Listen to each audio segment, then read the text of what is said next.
spite of all of that they threw at us, everyone against us, we've got our ticket punched out of Iowa. Trump and Biden both lack a vision for our country's future because both are consumed by the past, by investigations, by vendettas, by grievances. Our campaign is the last best hope of stopping the Trump-Biden nightmare. We're going to put America first. We're going to make America great again. Again, Iowa, we love you. You are going to, you just go out and buy larger tractors and more land. On peut parler d'une victoire écrasante de Donald Trump hier en Iowa, où était lancée finalement la saison des primaires républicaines. Il a obtenu 51 % des voix, laissant loin derrière Ron DeSantis en deuxième position, vous le voyez ici, 21,2 %, et Nikki Haley en troisième, 19,1 %. Cette victoire donc consolide clairement son statut de grand favori de la droite. Alors, mes invités pour en parler, Azeb Oldegorgis, qui est notre correspondante aux États-Unis, qui se trouve actuellement en Iowa, et Sonia Dredi, elle correspondante à Washington pour plusieurs médias français. Bonsoir, mesdames. Bonsoir. Bonsoir, Catherine. Azeb, on commence avec vous. Vous êtes sur le terrain. Vous étiez là hier et depuis quelques jours même. Il a vraiment triomphé hier, Donald Trump. Je le disais, laissant loin derrière ses deux rivaux. Est-ce qu'on peut encore les appeler des rivaux? Écoutez, c'est le mot triomphe. Donald Trump vient finalement de vraiment confirmer sa mainmise sur le Parti républicain, qu'il est incontournable. Avant, on avait les sondages, mais les sondages ont confirmé sa popularité. 51 %, c'est historique. Là, souvenez-vous, en 2016, il avait perdu l'Iowa. C'était Ted Cruz qui l'avait remporté. Et là, ça a été une victoire assez incroyable. Vous savez, on était là dans les caucus hier soir, on parlait à des gens et vraiment, ses partisans lui sont très loyaux, si vous voulez. Ils disent que vraiment, Donald Trump les représente, que c'est un homme libre, qui ne représente aucun groupe de pression, que vraiment, c'est lui qui devrait être à la Maison-Blanche. Ils disent, écoutez, on nous a volé nos élections la dernière fois. Vous savez qu'il y a encore beaucoup de républicains qui affirment que Joe Biden n'est pas leur président, que c'est vraiment Donald Trump à qui on a volé les élections. Donc, ils étaient très contents de voir qu'il a gagné. D'ailleurs, dans le caucus, vous savez, il y avait encore des indécis. J'ai parlé à une personne qui me disait, écoutez, j'hésite encore entre Nikki Haley et Donald Trump. Et là, Donald Trump Jr. est arrivé. Il a livré un discours, Nikki Haley aussi. Finalement, je suis allée revoir cette personne-là, puis il m'a dit, écoutez, non, ça va être Donald Trump. Je vais vraiment voter pour lui. Il me représente. Je la sens pas trop, Nikki Haley. Donc voilà, c'était un peu l'atmosphère hier soir. Sonia, Donald Trump, évidemment, il a fait un discours après cette victoire avec un ton plutôt inhabituel en fin de soirée. On va l'écouter, on va revenir ensuite.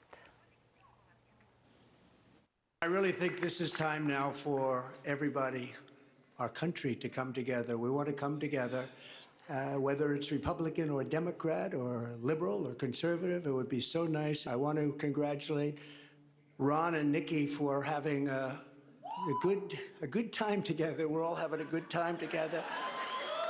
And I think they both actually did very well. Ouais, évidemment, il y a un petit peu d'ironie sans doute dans ce qu'il dit, mais quand même, il a félicité ses adversaires avec un ton un peu rassembleur. Comment expliquer ce changement de ton, Sonia? Oui, je pense que c'est important de le souligner parce que vous dites, même si il y avait un peu d'ironie dans ses propos, notamment quand il parle de ses rivaux, eh bien, c'était un ton inhabituellement apaisé, lui qui a même appelé à l'unité, et c'est assez rare pour être souligné. Il a même presque fait du Joe Biden au début de son discours en appelant à l'unité du pays. Je pense que Donald Trump est tellement confiant. Azeb a tout à fait utilisé le bon terme quand elle a dit un triomphe. C'est vraiment un triomphe pour Donald Trump. On s'attendait à ce qu'en effet, il soit largement en tête dans ses caucus, mais là, avec plus de 50 % des voix, c'est une victoire historique, c'est du jamais vu depuis des décennies. Et donc, il était très confiant. Il a même décidé, quelques minutes avant le discours, de ne pas lire son prompteur, de dire son discours sans prompteur. Et ça, selon les observateurs américains, c'était vraiment un signe de grande confiance. Et donc, maintenant, ce qu'il veut, c'est qu'au plus vite, parce qu'il pense que c'est inévitable, ses rivaux se rallient à sa candidature. Et c'est pour ça que peut-être, ça explique en partie le fait que, voilà, il a adopté ce ton assez apaisé, en espérant que très vite, eh bien, Ron DeSantis et Nikki Haley se rallient à sa candidature et abandonnent la course de ses caucus et primaires. Azeb, pourquoi, selon vous, il a agi ainsi? Bah écoutez, comme le dit Sonia, hein, peut-être qu'il veut les avoir dans son gouvernement si jamais il devient président des États-Unis. Comme vice-présidente, peut-être Nikki Haley comme secrétaire d'État. Voilà, secrétaire d'État ou alors vice-présidente. Enfin, vous savez, toutes les spéculations sont là. Mais c'est vrai que c'est une façon aussi de les rallier. Lui, il veut vraiment être le seul candidat républicain qui va contrer Joe Biden. Donc, il veut les rallier à lui. Et c'était un peu le discours. Il a vraiment apaisé son ton. Il a appelé même les démocrates, républicains, ceux qui sont libéraux, conservateurs. Il faut vraiment unir le pays qui est complètement détruit. Et moi, je suis un peu le sauveur. Et c'est le message qui marche chez les évangéliques, chez les républicains. Est-ce que ça va marcher sur le plan national? On n'en est pas sûr, mais en tout cas là, il était au New Hampshire, il livre un discours avec Vivek Ramaswamy, qui était aussi un de ses rivaux. Hein. Il a quand même récolté 8% des votes, mais il s'est rallié à lui. Là, ils font campagne ensemble, et c'est ce que Donald Trump espère avoir avec Ron DeSantis et Nikki Haley. Mais pour le moment, c'est pas encore gagné, parce que Nikki Haley veut vraiment avoir une course contre Donald Trump et espère évidemment l'emporter. Parlons de Ron DeSantis. Sonia, plusieurs le voyaient au 3e rang en Iowa. Or, il a terminé 2e, 2 points devant Nikki Haley. Qu'est-ce qui s'est passé?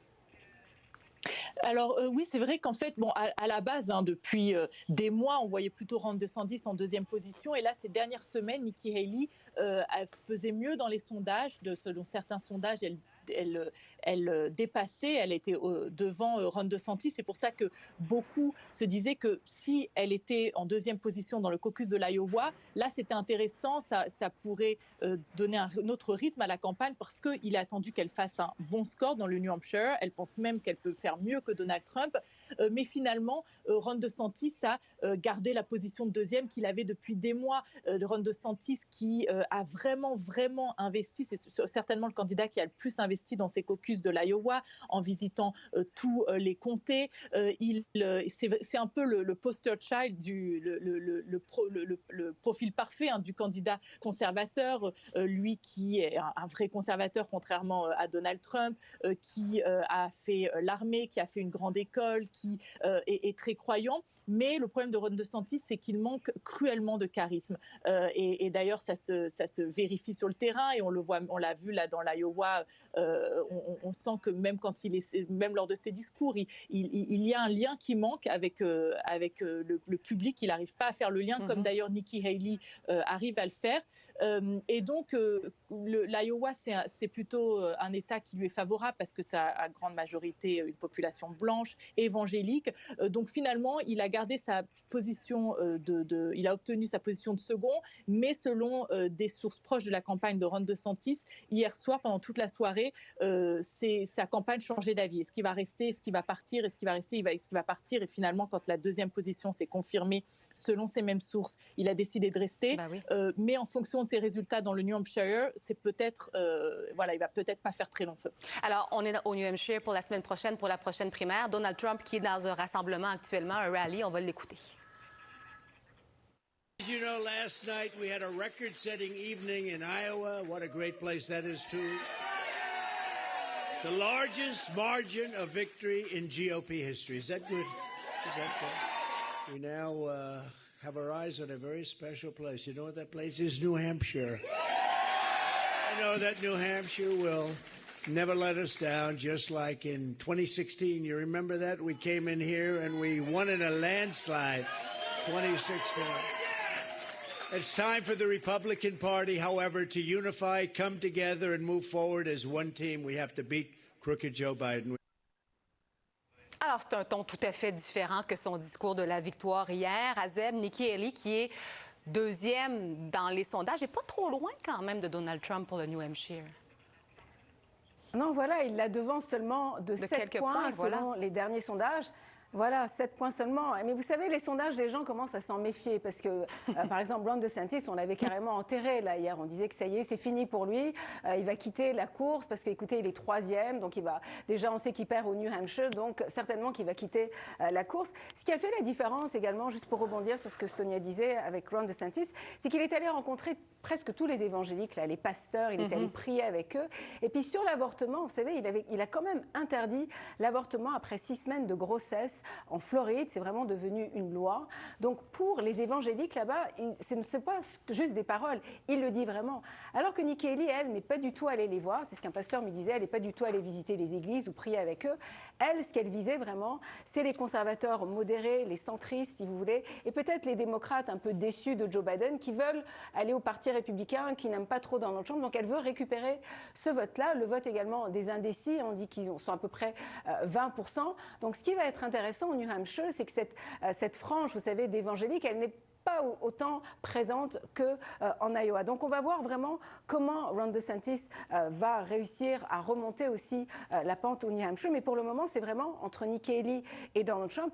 Nikki Haley, qui aujourd'hui a dit qu'elle veut vraiment même pas débattre contre Ron DeSantis, c'était prévu jeudi soir. Elle a décidé d'annuler ça parce qu'elle dit, écoutez, moi, je suis contre Donald Trump. Ça ne me sert à rien de me battre contre Ron DeSantis.